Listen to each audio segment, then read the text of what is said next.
There's a particular kind of quiet that shows up when they finally understand you're not coming back. Not the loud quiet that slams doors and demands an audience. The deeper quiet, the one that arrives when a person runs out of excuses and the universe closes the loopholes they've been living inside. It's the pause after the last message goes unanswered. The stillness after your name stops lighting up their screen.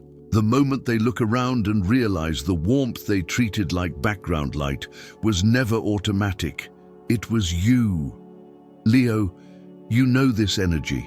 You've heard it in the way people suddenly soften their tone when they realize you meant what you said. You've felt it in the sudden politeness of someone who used to be careless with you. Because when you love, you don't love halfway. You don't visit someone's life like a tourist and leave your heart at the door. You move in with your spirit. You bring sunlight, loyalty, laughter, protection, and that fierce tenderness that makes other people feel chosen. And some people mistake being chosen for being owned.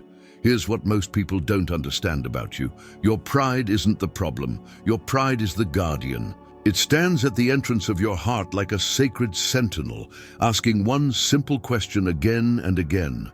Will this be honored or will it be wasted?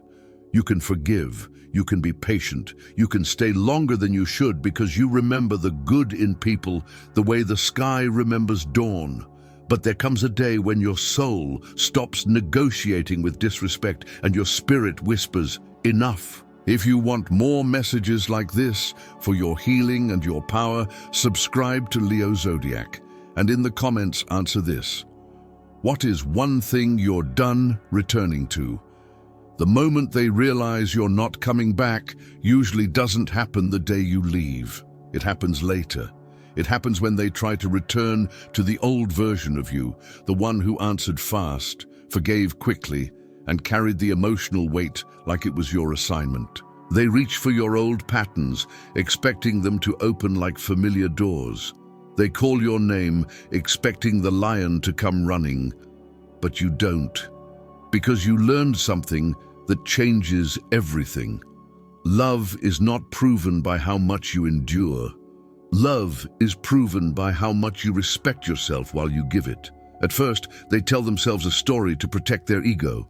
They call you dramatic. They say you're overreacting. They act like your boundary is a tantrum, because that's easier than admitting they benefited from your softness. Some people only feel powerful when you're available to be disappointed. Some people only feel secure when you're willing to shrink. But Leo, you were never created to shrink. You were created to shine without apology, without bargaining, without twisting yourself smaller just to fit inside somebody's comfort. There's a wound in certain people that resents the sun, not because the sun is wrong, but because the sun reveals what they've been hiding. Your light has always had that effect. You don't just make people feel loved, you make them feel seen. And being seen is terrifying for someone who has been living behind masks. So they test you. They push the edges of your patience.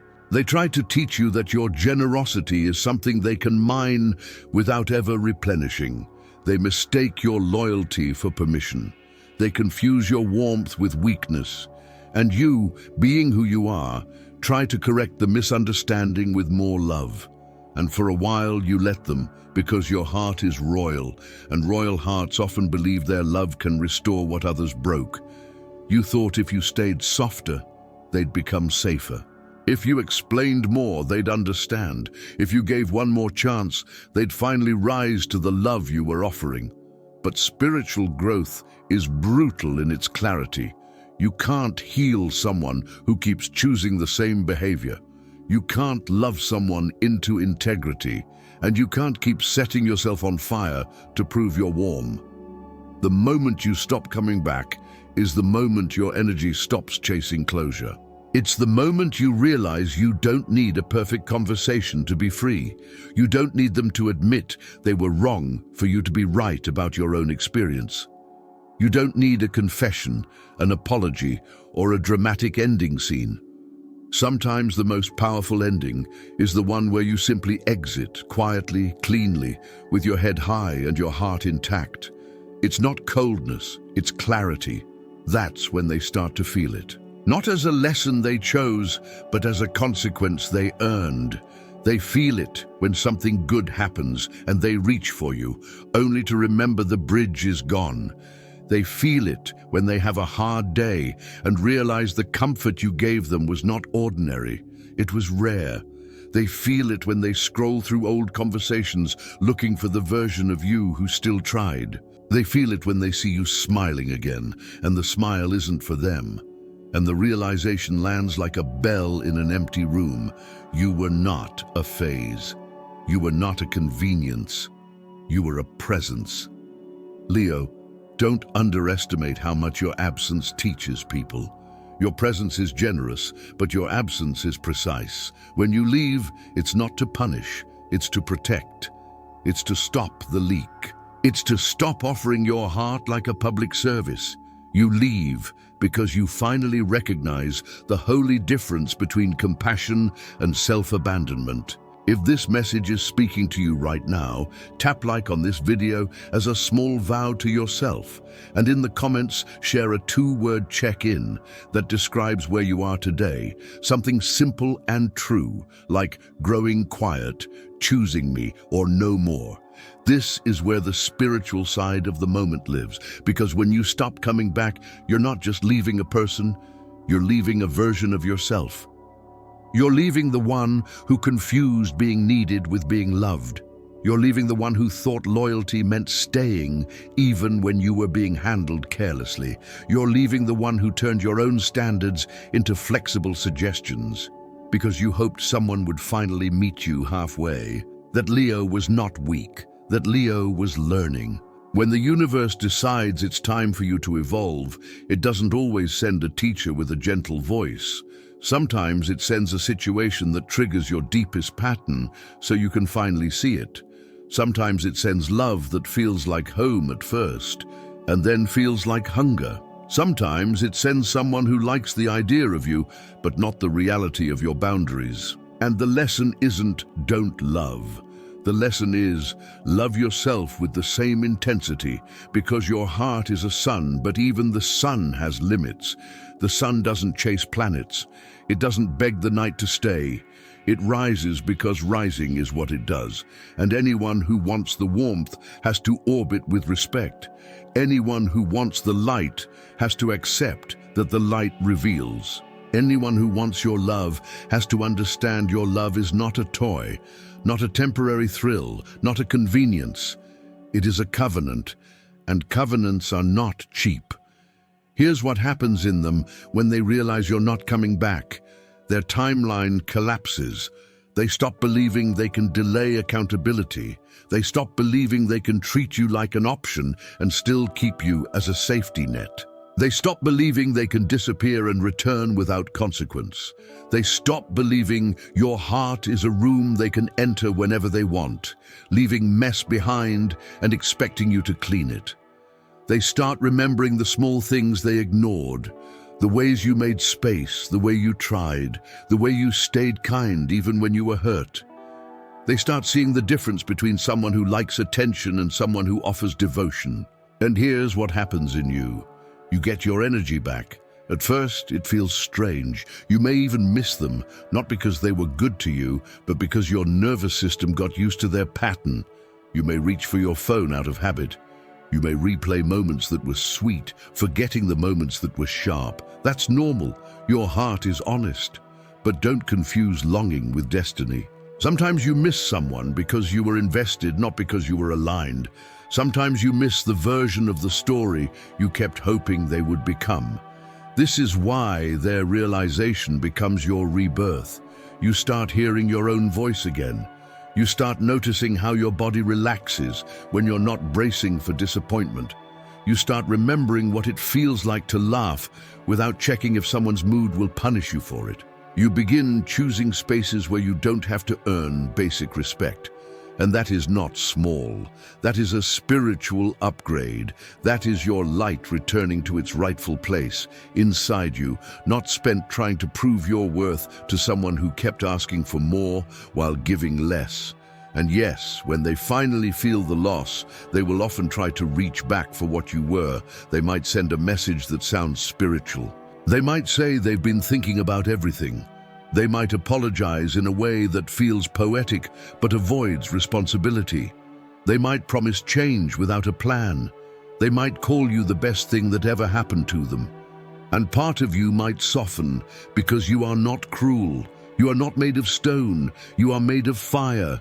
And fire remembers how to warm. But Leo, listen closely. A door that only opens after you walk away was never truly welcoming. An apology that appears after consequences is not always remorse. Sometimes it's discomfort. And you don't have to return to prove you're forgiving. You can forgive and still move forward. You can wish them well and still keep your distance.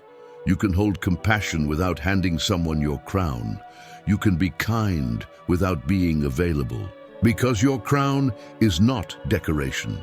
Your crown is the result of everything you survived and still chose to love through. Your crown is the part of you that learned to stand tall even when your heart was tired. Your crown is what you wear when you stop begging for basic decency. And if someone didn't value you when you were giving them your best, they don't get to inherit your healed version. This is the moment your standards become sacred. Not rigid, sacred. Sacred things aren't negotiable. Sacred things aren't available to whoever is bored, lonely, or curious. Sacred things are protected. Sacred things are approached with intention, and once you make that choice, your whole life begins to reorganize around it. The wrong people start fading. The right people start finding you. And you finally feel what it's like to be loved without being depleted, to be cherished without being tested, to be held without having to hold everything alone. You may not even need to say much anymore. That's another sign you've changed. The old you would explain the whole story, trying to be understood. The new you understands that people don't change because you explain better. They change because they decide to. If they don't decide to, your explanation becomes a performance that drains you. So you stop performing, you stop defending, you stop proving, you let your absence speak. And it speaks with a steady kind of power. It says you are not available for half love. It says you will not carry what someone refuses to heal. It says your heart is not a place people visit when it's convenient. It says you are no longer negotiating your worth. It says the lion has learned the difference between loyalty and captivity. It says you can love deeply and still choose yourself first. Some nights you will still feel the ache. Healing isn't linear, and your heart doesn't become cold just because you become wise. You might cry unexpectedly. You might feel angry at how long you stayed. You might feel embarrassed for accepting crumbs, but don't turn your pain into self-hate. That version of you did what it could with what it knew, and now you know more. Now you are different. Now you are the kind of person who doesn't return to places that require you to abandon yourself. The moment they realize you're not coming back becomes their mirror. They see their own patterns reflected in your absence. They see how they avoided intimacy. They see how they mistreated loyalty. They see how they tried to control love instead of cherishing it. Some people will grow from that mirror. Some will break. Some will blame you. Some will pretend they never cared. But that is no longer your job to manage. Your job is to stay faithful to the life your spirit is building. Leo, your future is not behind you, even if your heart tries to look back. Your future is in the places where you are met with steadiness, where love doesn't need you to shrink, where you are celebrated, not competed with, where your softness is protected, not exploited, where your fire is admired, not feared, where your joy doesn't come with a penalty, and when the right people find you, they won't wait until you leave to value you. They won't test your limits for entertainment. They won't punish you for having standards. They will recognize your heart the way the earth recognizes the sun, as essential, as steady, as something to honor. They will see your boundaries and feel safer, not threatened, because only someone who respects themselves can truly respect you. So if you're in that moment right now, the moment where you're tempted to go back, to answer, to reopen the door, ask yourself one question. Would returning make you smaller or more free? Would it bring peace, or would it bring the same cycle dressed in different words? Your intuition already knows. Your body already knows. Your spirit already knows. Choosing yourself doesn't mean you hate them. It means you love you enough to stop bleeding for people who wouldn't even hold the bandage. If you want to keep walking this path with support, subscribe to Leo Zodiac before you go. And in the comments, leave your 2-word check-in for today. Something that names your choice, like peace first, crown on, or no more retreat. If this helped you breathe a little deeper, like the video too as a gentle confirmation to your own growth, and share the one boundary you're keeping, even if it makes someone uncomfortable. Your honesty could be the permission someone else has been waiting for.